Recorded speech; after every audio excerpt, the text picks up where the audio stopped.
Yeah, thank you. Thank you very much. So, hello ladies. Welcome back. Today is Tuesday. Serge in the studio with you. No Eminem tonight, just a very brief seminar, like lecture, on the topic of teaching grammar. Why brief? Well, because I have already shared with you some of the, well, first of all stages in the lesson, like introduction, warm-up, presentation, controlled practice, drills, guided practice, free-up practice. And this is the pattern, this is the model that you can use to teach anything. Grammar, vocabulary, dialogues, texts, anything. So teaching grammar, people think that teaching grammar is like teaching to speak and teaching them to speak using a certain grammar rule, a certain grammar construction. And it is partly true. It is partly true. And in the part where it's true, I have already described lots of things with you. Once again, briefly, my main idea is, I mean, I don't answer all of the how questions.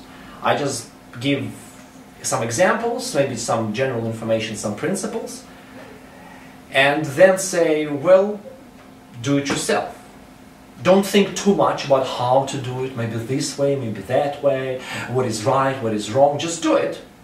Just try, experiment. And after you've done it, analyze your mistakes and introduce some corrections, some modifications to the way you do things. Learn from what you've done. And this is how you will evolve to be a good teacher. This is how you will develop your own teaching style. Why? Well, because people are different. There are so many different people, they learn English in so many different ways, and different approaches can be effective. So you have to believe in what you're doing and actually do it, and care about it to make it better. And you can have your own style, your own way. That's why I'm just sharing with you just myself, my principles, and you can learn something from there, but it's up to you to develop your teaching style. And I really believe that teaching grammar is not like teaching speaking using a certain grammar. I think that teaching grammar is different, and I'm going to share with you. And first of all, what is grammar? Well, I think we all know what it is, we kind of feel it, but if you're teaching grammar, you have to know what is grammar. If you're teaching grammar and you don't know what is grammar, that you can't teach grammar. Okay? Understand? Because teaching grammar, it's one of the most important things in grammar. It's your ability to be precise. To give a short, concise, precise, and full description of a certain phenomenon. It's your ability not to use too many words, but to say just the very basic words, but to describe everything. I always say it this way: hit the bullseye. В десяточку. You hit the bullseye. You should say something that means everything. It explains everything. This ability. Without giving associations, without giving examples, it's your ability to find the key words that explain, that describe the essence of something. And sometimes I have to use lots of words, pour lots of water to find those key words, because at the beginning of the speech I don't know them, I haven't come up with them yet, and I have to speak, and at the end, but look, there's a simple definition like in a dictionary. Grammar is this. So if I believe that if you start talking and describing and trying to find this perfect way of describing what is grammar, you may come up with, sooner or later, you will come up with a good definition. But, once again, if you're teaching grammar, you have to be able to describe, to explain very briefly what is grammar. If you can't teach grammar. Because what you'll be doing will not be teaching grammar, but something else. So, well, in my opinion, grammar is, well, not my opinion, of course, it's morphology and syntax. It's morphology and syntax. It's the verb forms, word forms, different word forms, endings most of the most of the time it's endings. And syntax, the way we put things together in a sentence, the order of words. Word forms and their order in a sentence. These are the two fundamental parts of grammar. And I sometimes teach grammar by telling my students that grammar is morphology and syntax. We laugh a lot. Well, that's a joke most of the time, a good joke, like, as if it was something meaningful for them. Of course, it's not important for them to know that, but if you want to learn to teach grammar, the very first thing you need to learn to do is to be able to explain everything in a nutshell. Simple words, very, very limited number of them, describing the essence of something. This is the most important thing. That's why one of the most important things to do when learning to teach grammar is learn to describe words, to define words, to give definitions like what the word means. And what I have found is that people's minds are incapable, like most of the students that I have worked with, they are incapable of finding the key words to describe the meaning of a certain word. They say something that means, well, it is not, well, I don't know. It's somewhere there, but you're not exactly that. So it doesn't mean that exactly. So you have to modify this word, you have to use another word. So they feel it, but they can't explain it in a simple, short, clear way. So, once again, your teaching grammar starts with your ability to be short, clear, and to the point. Short, clear, to the point. If you use too many words, like I'm doing now, I'm repeating myself, saying it again and again and again, same thing, then you're, I mean, if you at least are willing to learn to do that, then you can start teaching grammar. So, once again, it's not the activities that you engage them in. Teaching grammar is creating order in their head. So this is my definition of what is teaching grammar. It's creating order in your students' heads. Like, they know what this means, so they feel, they know the key words that describe the meaning of this phenomenon. And they know the difference between this phenomena and this phenomenon. And one of the most important tools that you can give your students, and one of the most important skills that you should have, it's your ability to equip your students with tools. Like, you can give them a word or two that they will remember very well. They will know by heart this word, but this word or two will describe the essence of a certain grammar point. And I mean, rather than explaining and making them remember the whole rule, like it's written in a dictionary, or a dictionary like a grammar reference book, you should encourage your students to know, just like present continuous is.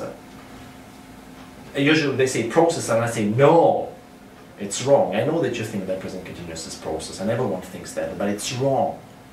And it's a big revelation for everyone, but present continuous is not process. Because it's 50% process. And 50% it's temporary process. Or unfinished process. These are the two things that make present continuous continuous. Not the fact that it's process, because process is not continuous. It's like, I lived in Kharkov for 25 years, it's process. It's 25 years, for God's sake. But it's not continuous because, well, it's finished, it's over, and for me it's one object, it's one unit. I don't see a part of it, I'm not looking at a part of it, I'm looking at it as a whole. That's why it's simple. So for me it's a simple action. It doesn't matter whether it's a 1 second action or 1 second long action or 25 years long action. It's one action that I treat as a whole. That's why it's simple.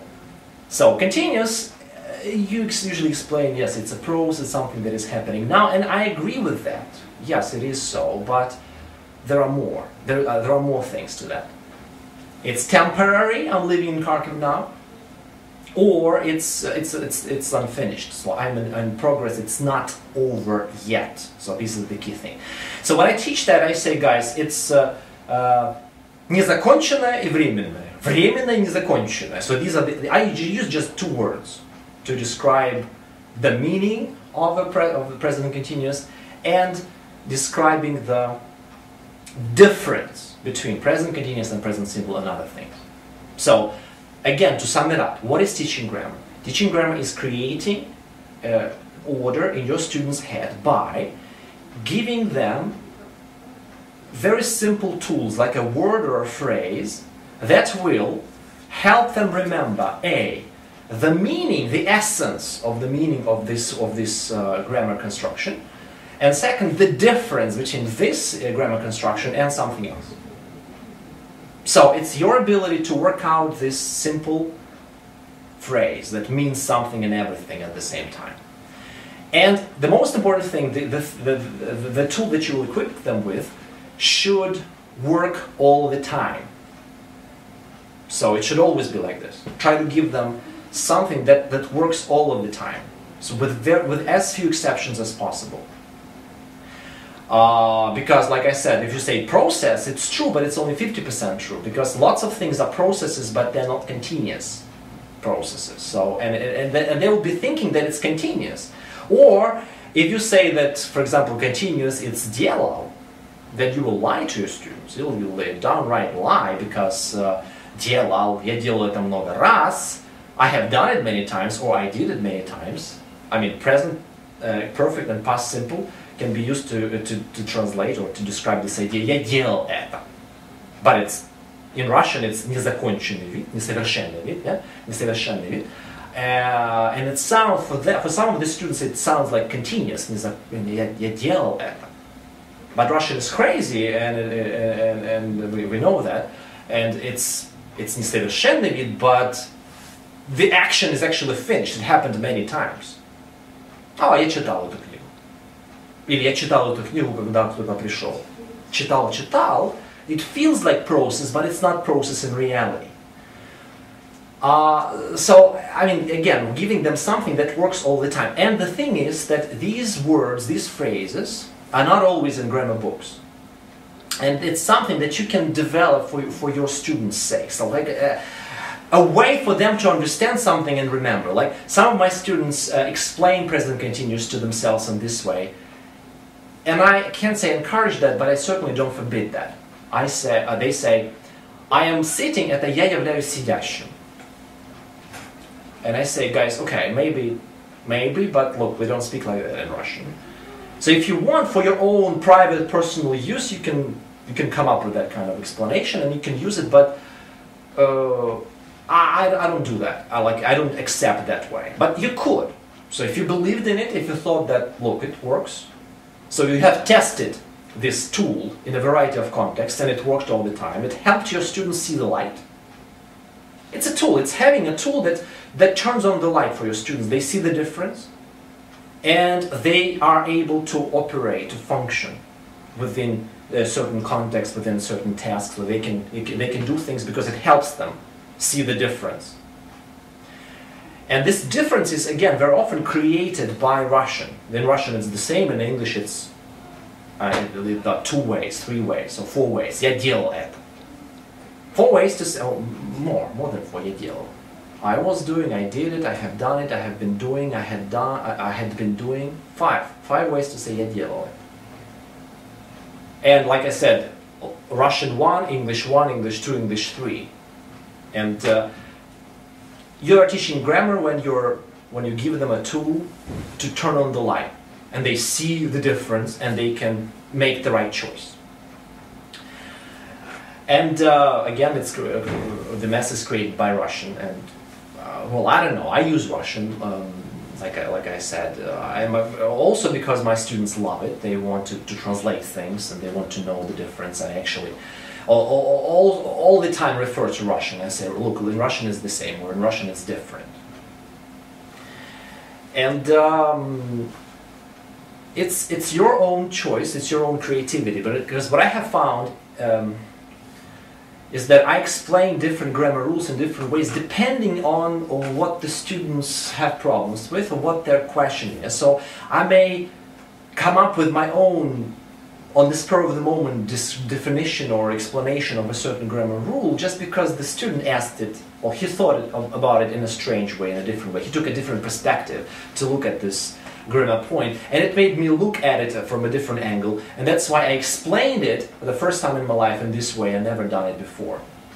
So, one more important point that you can remember, and you please have keep it in mind: do not imitate, copy, and just quote grammar reference books. It's boring. It's not your job. When you're quoting, you are not, I mean, of course you can say I'm teaching because I'm helping my students understand, but let's say you're not teaching, you're just Roberts, okay? You're teaching when you add something.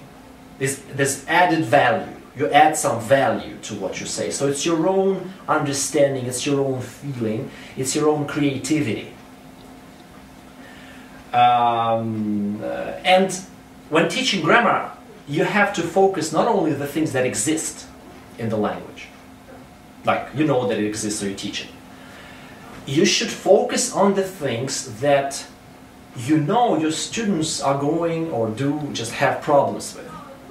Like present a certain grammar topic from the point of view of, look guys, this is where you have problems. This is how we say dielo in English. Yeah, like and 4 ways to say dielo, and practicing 4 ways to say dielo. I mean, no grammar reference book will ever give you the topic of how to say dielo in English and the difference between these 4 dielo. So, teaching English is teaching grammar is the right angle for the contrast. Contrasting the right things. Creating your own categories of things. Like I've never read it anywhere. I'm not sure it's new for the world. Maybe somebody has already mentioned it in some clever book. But I teach this thing called linkers to my students. I don't have a handout yet, unfortunately. But I teach it, I put it on the board, we practice it. Linkers. It's my own invention. Linker is a preposition that is there only if there is something to link. So the preposition that is not a part of the meaning of the word, but it's there when you have something to link. It's nothing absolutely original, but it's my creativity. It's just how I present things. Look at, wait for, listen to. To and for, they are prepositions, linkers, because they are there only if you say look at me, listen to me, wait for me. But if you say listen, look, wait, you don't need them. And it's your creativity, it's your choice to present it in this way, because to group them together. Why? Because this is where my students have problems. So I made my own grammar category because they need it. Or like I said, I teach be constructions. Be happy, be reading,